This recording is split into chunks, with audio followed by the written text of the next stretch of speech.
이 어려운 상황은 2024년도에도 계속될 거라고 전문가들은 예상하고 있으니까 이럴수록 더 이 유튜브를 보시는 시청자들이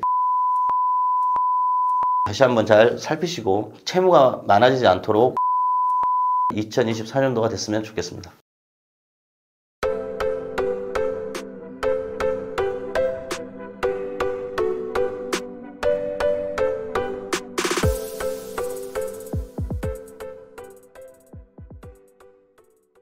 예, 개인회생 파산 2023년 총 정리하는 걸로 해서 신청이 역대 최다였고요. 기각률이 어느 정도 되는지에 대해서 좀 말씀드릴게요.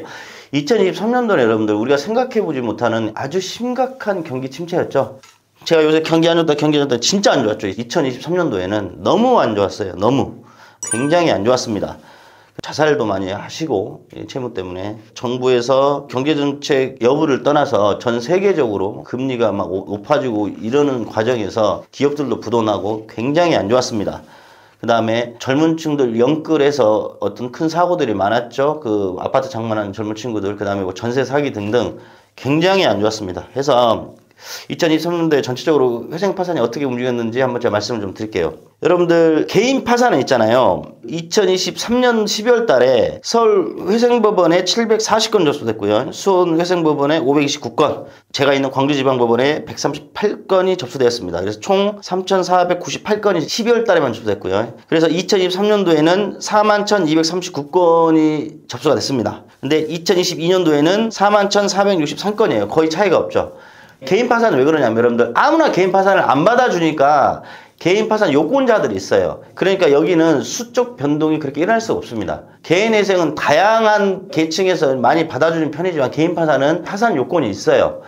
그렇기 때문에 인원 변동이 크지 않았습니다. 그런데 이제 개인 회생이 어떻게 바뀌었는가 볼게요. 2023년도 12월에 접수된 숫자입니다. 서울 회생법원 1889건이고요. 수원 회생법원 1549건이고요. 부산 회생법원 988건, 광주지방법원 451건, 총 9384건 접수돼서 2023년도에 개인 회생은 총 12만 1017건이 접수됐습니다.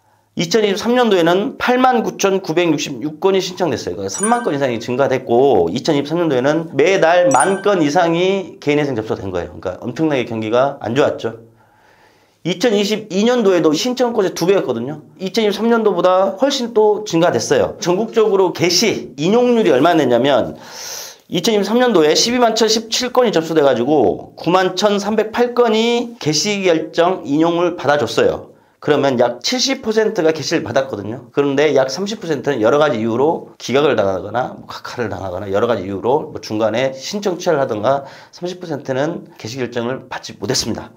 그리고 인용 한번 봐볼까요? 2023년도에 12만 1,017건이 접수됐는데요. 인용은 7만 3,603건이 인용이 됐어요. 약 60%가 인가 결정을 받았거든요. 그러면 신청한다고 해서 인가 결정이 다 되지는 않습니다. 약 40% 정도 분이 여러 사유로 인가를 받지 못했습니다. 그 다음에 73,603명이 인가 결정을 받고 이제 한 달에 변제금을 내잖아요. 근데 변제금을 제대로 내지 않는 이런 이유 등으로 중간에 폐지된 분들이 1055명, 약 13%가 폐지가 됐어요. 근데 이거는 그냥 2023년을 기준으로 한 거기 때문에 제가 볼 때는 이 경기가 어려우니까 인가 결정 후에도 변제금을 잘 납입하지 못해서 폐지당하신 이 비율은 급상승할 거라고 보입니다. 급상승. 이거는 한 20% 이상은 나중에 나올 거라고 저는 이제 개인적으로 예상하고요. 어쨌든 이렇게 제가 2023년도 다사다난했습니다. 여러분들 다들 힘들어하셨고 고생하셨고 수고하셨습니다.